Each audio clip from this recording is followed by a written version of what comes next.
Now that the base of my table is done drying, I've removed the clamps, put them away, and now I'm going to start sanding this frame. One thing I might want to do first is grab a glue scraper, and you're going to put on your glasses because, believe it or not, those chunks of glue can get in your eyes. You're going to scrape any big drops of glue off. You could also use a chisel. I'd prefer to use a glue scraper, but if you use a chisel, make sure both hands are behind the blade of the chisel. One of my worst woodworking accidents is actually with just a chisel. So make sure that you're not chiseling toward your body or your hand. You can scrape some of the glue off with that as well. I'm going to use just an orbit sander to sand these faces of the frames, okay? I'm trying to avoid using the orbit sander on the bottoms, because if you use the orbit sander on the bottoms, what it does is just tears up our pad. I'm only trying to use these frames. I don't really need to sand this part too much. We're going to put a top on here, and I'm not going to make a huge difference. So any sanding I do right here really isn't going to help me a lot. So I just want you to focus on these frames. You're going to hold the sander nice and flat, and you work your way around. This is going to take a while. You're going to have to be persistent. It might take most of a class period to do this. Then I could go in here and I could sand some of the edges of the frames if I need to. It's up to you at this point. We could also do that later. If my table rocks bad, so if I take my table like this, and you'll notice I have a little bit of a rock here. What I'm trying to do is I'm not going to add any wood on, but I'll just end up taking just a little bit off. And you can go get a level and try to do a good job with this. A lot of times it's only a little bit off, and it's not really going to be a big deal if you don't use a level on this. But I'm trying to find the part that's the highest. So if I'm looking at this right now, it's rocking side to side, so that tells me I can take a little bit off each one of these corners. Or just maybe just one corner because it's off just a tiny bit. So I basically just have to know, I'd use a pencil for this, I have to know which corner I'm going to take a little off, so I put a little X on there. And then you can come over here to the disc sander, and you're going to want to be real careful when you're doing this. You're going to remove the miter gauge, and then I can just take my X, and notice how I'm only still sanding on the appropriate part of the disc.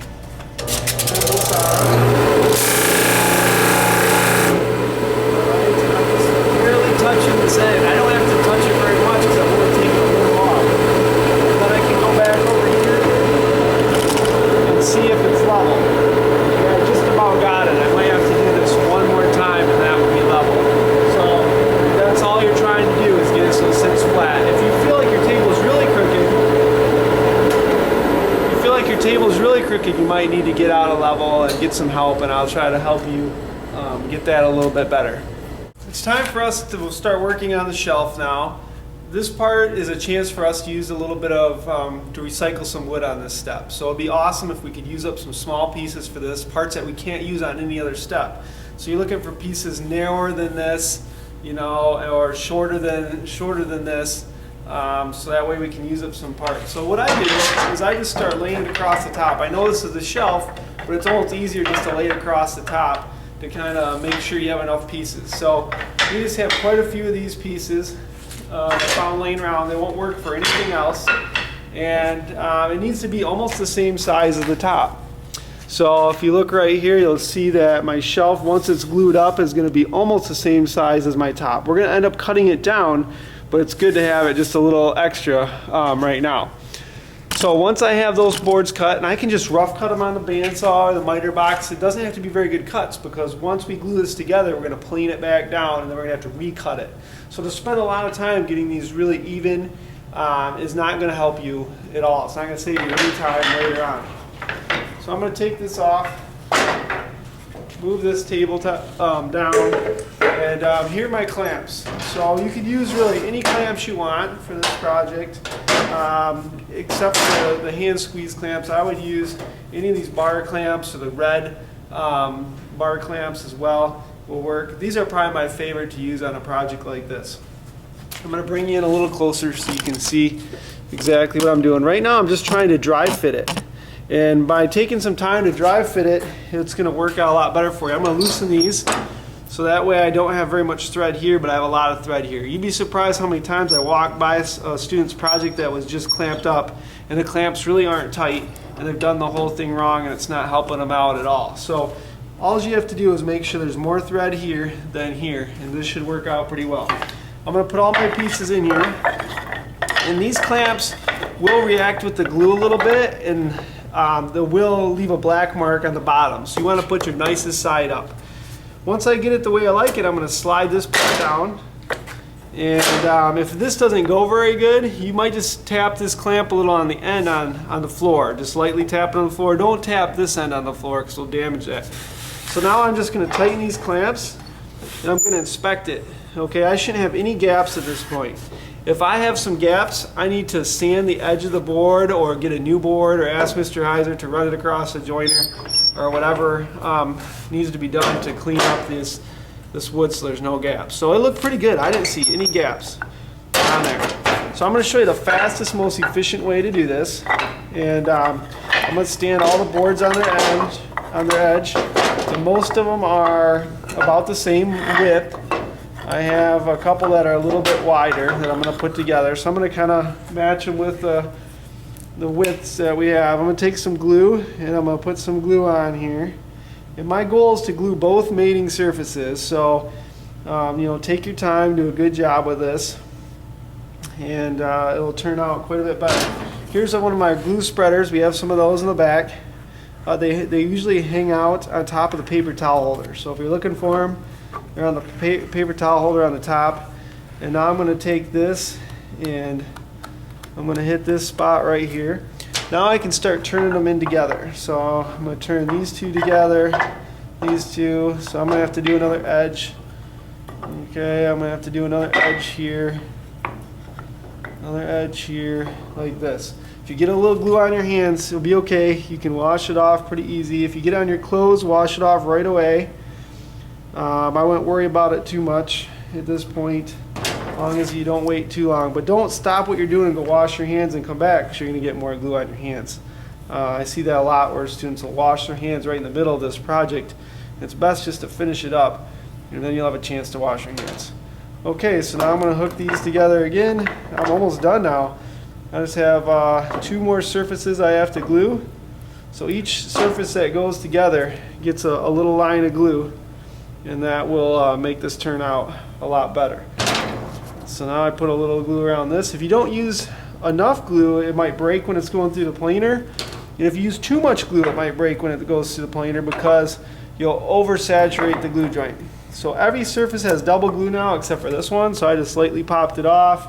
Put a little bit of glue on this one, and then we'll get it on here. See, I didn't use a ton of glue. I just used enough to get the job done, and it's going to probably work out pretty good. So now I'm pushing them all down. I'm trying to get them all the same, trying to get them flush.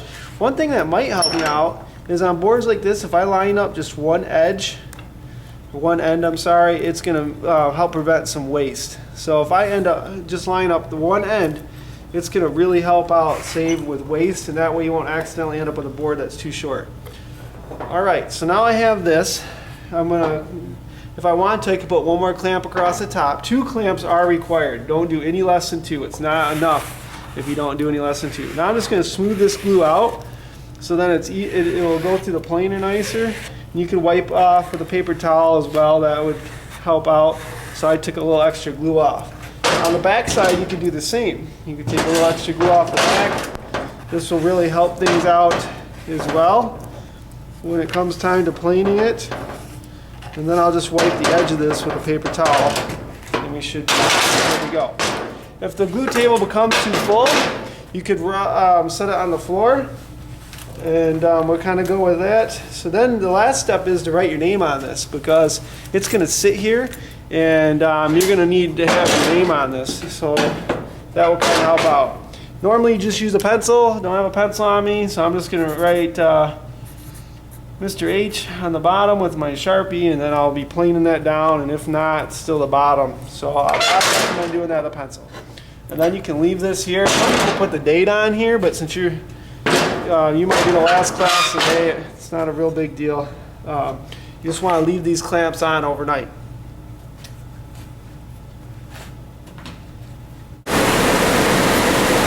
Shelf's been gluing overnight. Now I'm going to plane it down. This is something I'm going to help you with.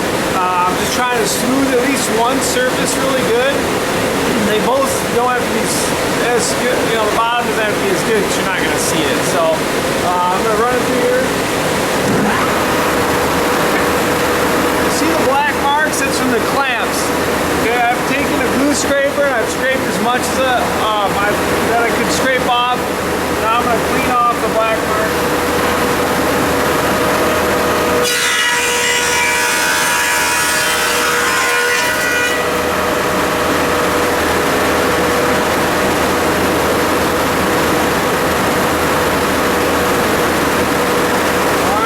Side looking good. I am going to hit both just to see how it looks on this side.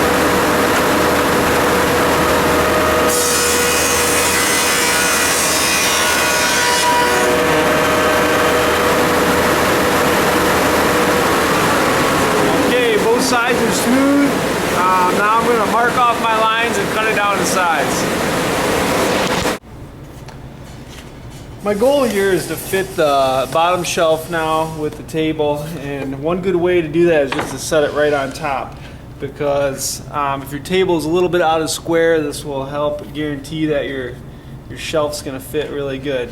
Now I line one of the edges up, the straight edges up with the legs. You can kind of see, if I can get the camera in here, you'll kind of see where I have it lined up right here in here.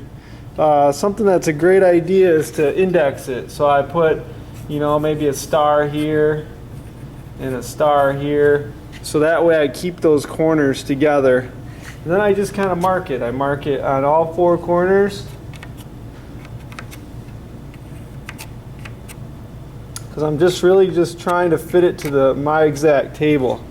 Alright, so you kind of see I just put a little mark right there in the corner. Alright, so this one was right on the edge, but I marked it here. Then I came over to this side and I marked this corner over here. So once I'm done now, I'm just going to lift this off.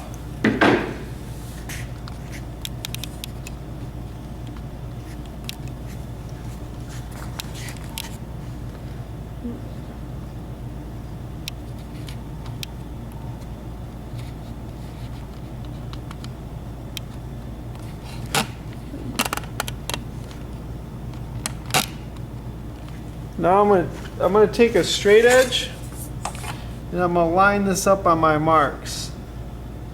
So I'm really not doing any measuring. I'm just taking my straight edge on the marks I already have.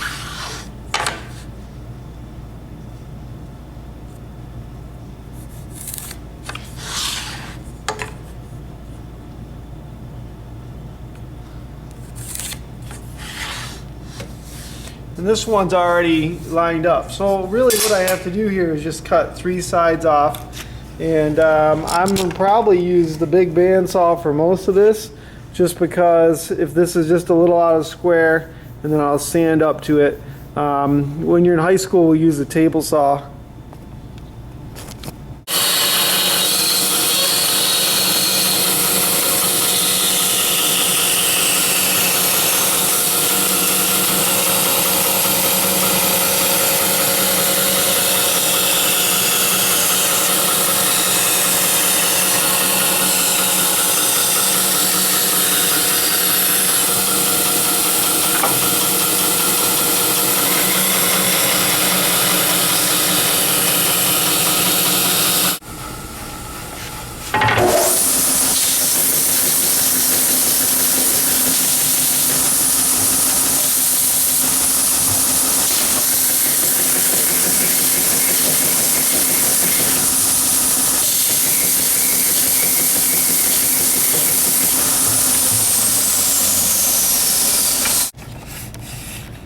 Okay, so I'm lining up my stars so I make sure I have it indexed in the right spot, and I'm just sliding the bottom up through.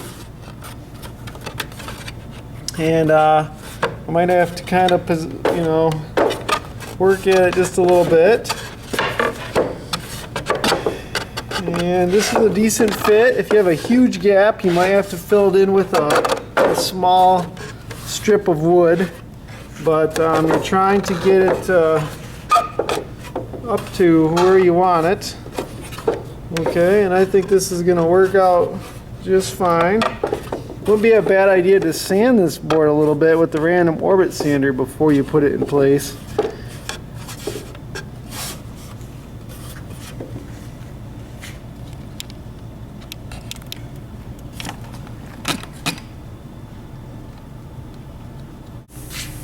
Now it's time to attach the bottom shelf. I'm just going to use the nail gun. We're going to put a nail in here. This isn't going to hold a lot of weight, so if we nail it all the way around, we should have enough support to do the job.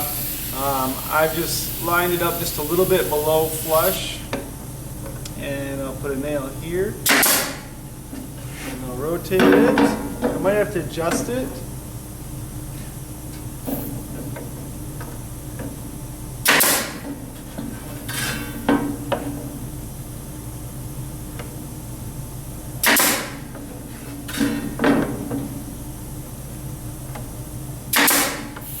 Okay.